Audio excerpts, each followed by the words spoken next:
20 seconds. It's one hell of a sight from here. We see it arcing right over top of us. We see 33 out of 33 Raptor engines lit on Super Heavy as it starts to ascend skyward.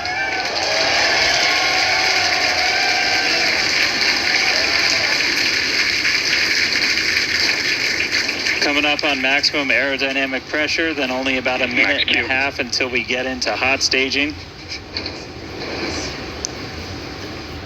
Wow, Dan, that was incredible. We could feel the building shaking here, feel the vehicle's power. Now we're just about a minute away from shutting down those engines on the booster. Again, this booster is flying for its second time today. All right, so hot staging coming up a little under a minute. We're going to see all but the 3 center engines turn off on the booster. So our version of MECO, most engines cut off. And then just a few seconds later, hoping to see 6 engines ignite on ship to push it away.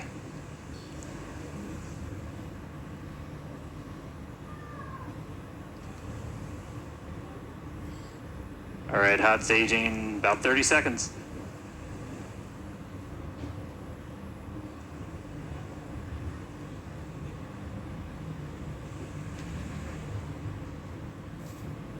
And definitely keep an eye on which way the booster flips. First ever directional flip we're going for today. Should flip straight up.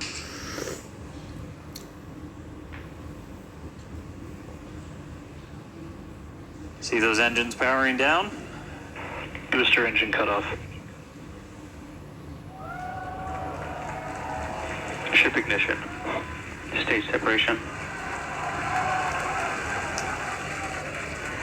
Incredible flip by Super Heavy booster, and you can see those 6 engines, those 3 engines on the ship ignited. 6 healthy Raptors running on ship on its way to space. Peek that engine view. Booster's doing the boost back.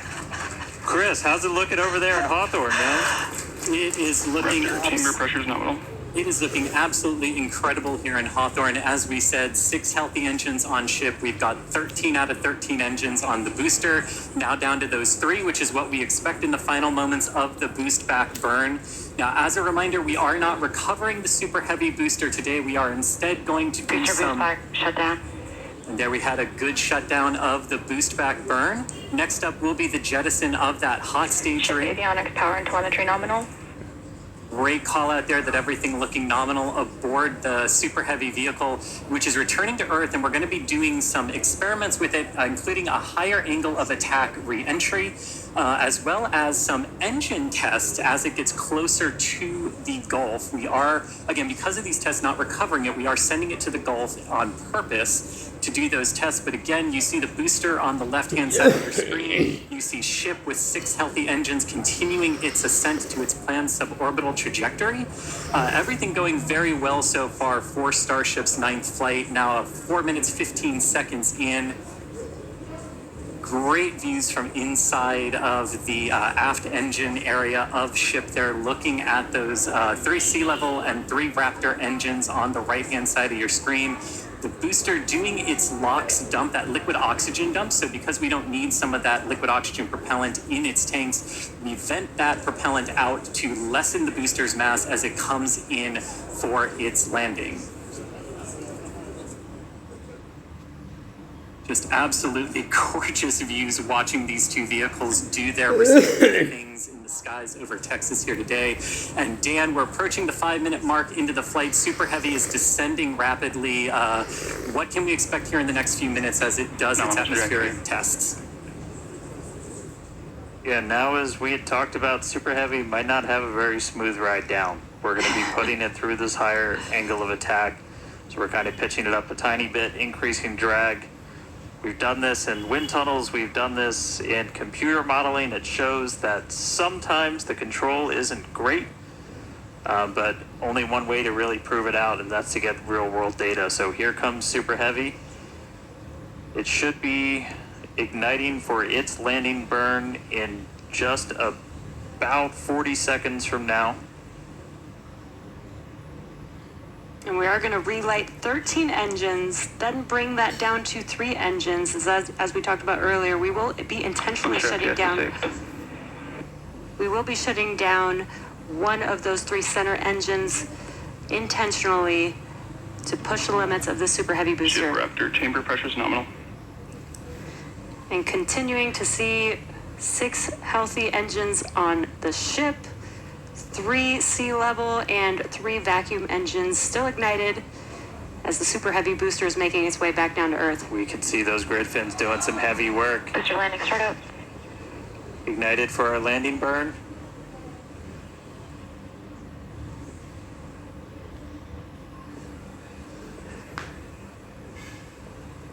It may have ended with that landing burn.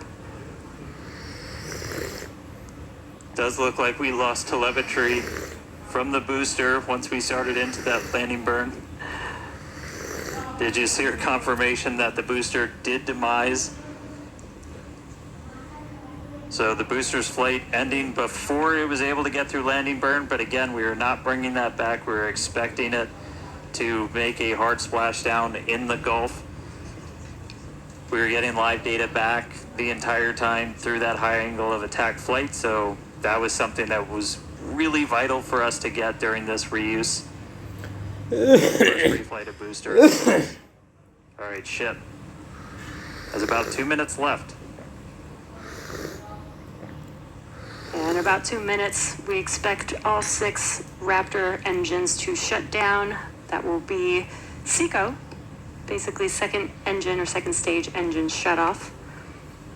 And these are some incredible views, Dan, from the aft end of the ship, watching as the engines stay ignited with the Earth in the background. As always, the Starship avionics team, the techs. I think we just heard the booster. But, all right, we got about a minute left into this burn. All eyes definitely on ship as we get through the final stages into its ascent. We're expecting it to start to cut those engines off in about 45 seconds.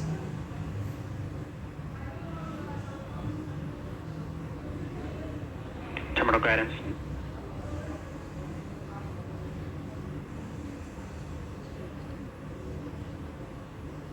All right, just about 30 seconds to go.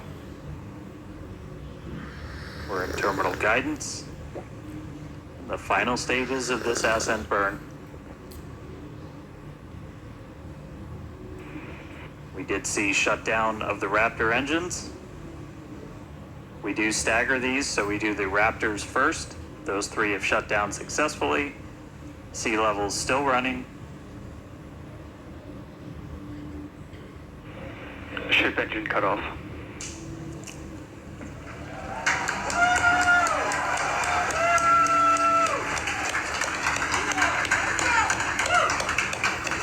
Ship engine cut off, the 3 most beautiful words in the English language. And great call out that we had nominal insertion.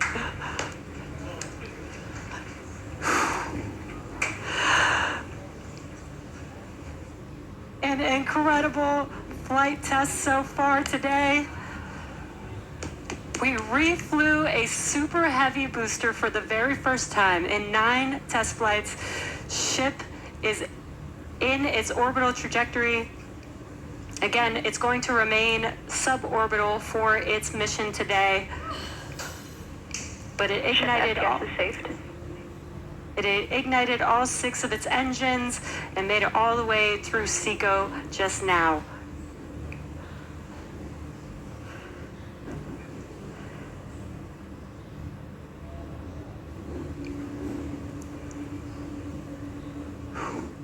What a moment.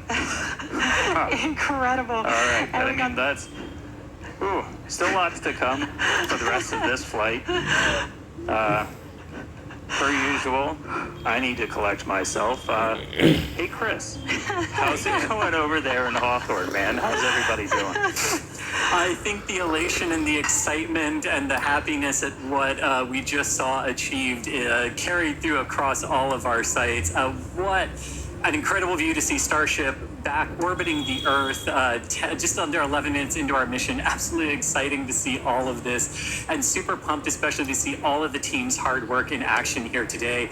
As guaranteed, it has been an exciting evening so far for Starship's 9th test flight. We lifted off a little bit after 6:30 p.m. after a couple of holds that were triggered at the T-minus 40-second mark, but we were able to clear those, one on the Raptor, one on the tower, and we were able to lift off successfully from Starbase. 33 out of 33 Raptor engines lit on the Super Heavy, all 6 engines lit on ship, bringing it to its planned suborbital trajectory around Earth. But as Dan said, we've got a lot still coming up in our flight sequence. So coming up at about T plus 18 minutes, 26 seconds, we'll have the first deployment of simulated Starlink satellites planned from Starship. That will be followed at about T plus 37 minutes and 49 seconds by the relight of a single Raptor sea level engine in space. This is going to help us gather data on our ability to do a deorbit burn for future Starship missions that will go orbital. And then, of course, one of the biggest tests yet to come is the new heat shield modifications to Starship. And that'll start with re-entry into Earth's atmosphere at about the T plus 45 minute mark, which should take about 16, 18 minutes to complete. And now today's reentry is going to test that heat shield like we said, specifically how Starship will hold up to 100 missing heat shield tiles on its thermal protection system. Now, we purposely took those 100 tiles off over very critical areas of the vehicle to be able to safely test on a flight like this suborbital trajectory into the Indian Ocean what might happen on an operational flight in those areas if we were to lose the primary heat shield tile over Starship. So very critical test coming up. And then after that, we'll have the final descent where we will again be pushing Starship to its limits. We definitely pushed the booster to its limits today to gather data, and we're going to be doing the exact same thing on that ship, seeing how the ship handles various flight conditions that we will need it to fly in as we look to one day soon bring ships back to Starbase for catch and reuse.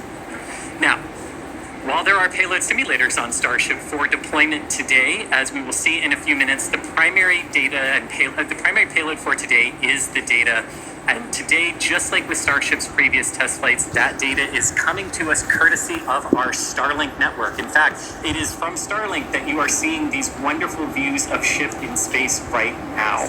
So, and I can't wait to see Starlink really provide those epic views and that data transmission during reentry, which is very, very critical to getting that data during reentry. So, Dan and Jesse, it's been an exciting day so far. There's more to come as we get ready for Starship's first ever payload deploy. What can we expect next year in the next few minutes?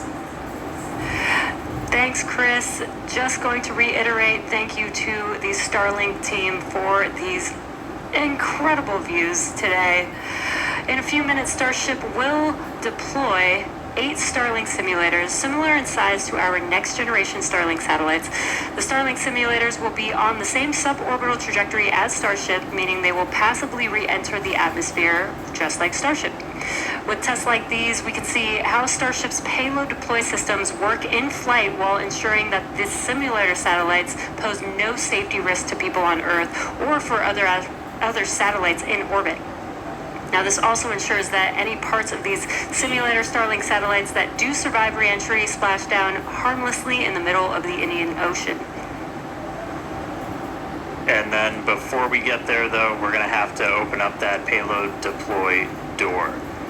So we've only ever done that one time before.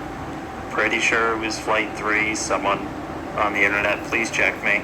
But that was the only time we ever opened it. And we've had Starlink simulators on the last 2 flights, but we haven't gotten to this moment yet where we're able to open up the payload door and start deploying these. It's going to be pretty cool. We've got them stacked inside of the Starship payload bay, and we'll have potentially a couple of views. You saw one camera pop up. Oh, there we go. Look inside of the payload bay of Starship. You can see them stacked down in the middle of your view. There's kind of 4 on either side, so they're sandwiched on top of each other, a stack of 4 right behind each other. And then we're going to pop the door open. It's on the right side of your screen, so we'll see that open up and then start firing those Starlink simulators out into space. We are expecting the payload door to open in a little over a minute from now. And then once that payload door is open, about a couple minutes later is when we will start dispensing those Starlink simulators. That's a What a view great right view. at the bottom of the stack. So should be able to see them kind of firing out from right there. So really cool. And eventually these are going to carry dozens of the next generation of Starlink satellite into space, and those are going to enable some truly insane things in terms of speeds from space and what we're able to do. Starlink's been really great for Starship, obviously. Getting live video back is really cool, but just the amount of high-speed telemetry, everything we're able to get back is insane. And for a development program, that's kind of everything. We're in excess of 130 or 160. My numbers are fuzzy right now, just like my brain is. But well in excess of 100 megabits per second of downlink, and a lot of that gets eaten up by video. We've got dozens of cameras across Starship. We added several more. For this flight, you saw a couple of those as we have essentially 360 degrees. Ooh. Open the pod bay door, Hal.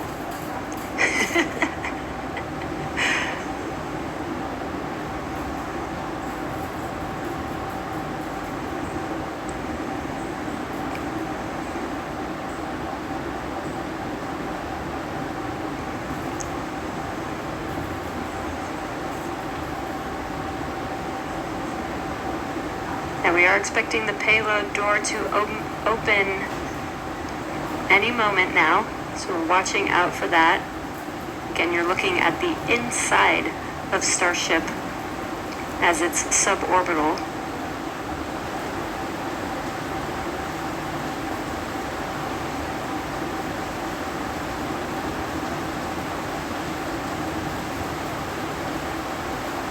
Well, we heard the door open was in progress.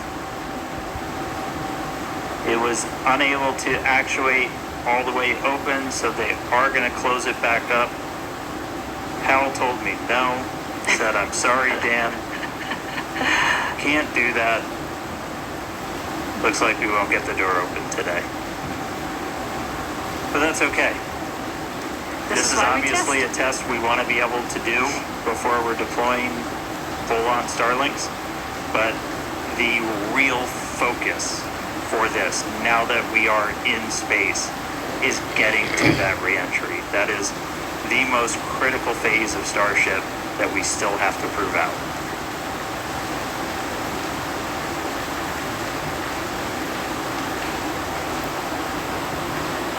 All right, well, so it does look like we're not going to be able to deploy Starlinks today, but we should have pretty frequent views from Starship. They might cut in and out every once in a while, but should be pretty regular. We are in darkness right now, so might be a lot of black, but the cool part is when we get to re-entry, it's going to be daytime. Yes, and we did that on purpose so that we can get some live daytime views as ship is returning back to Earth. All right, so we are going to take a break. Enjoy these views as we get them. Enjoy the tunes. We'll be back in a couple of minutes when we get ready to relight one of those Raptor engines on orbit. See you soon.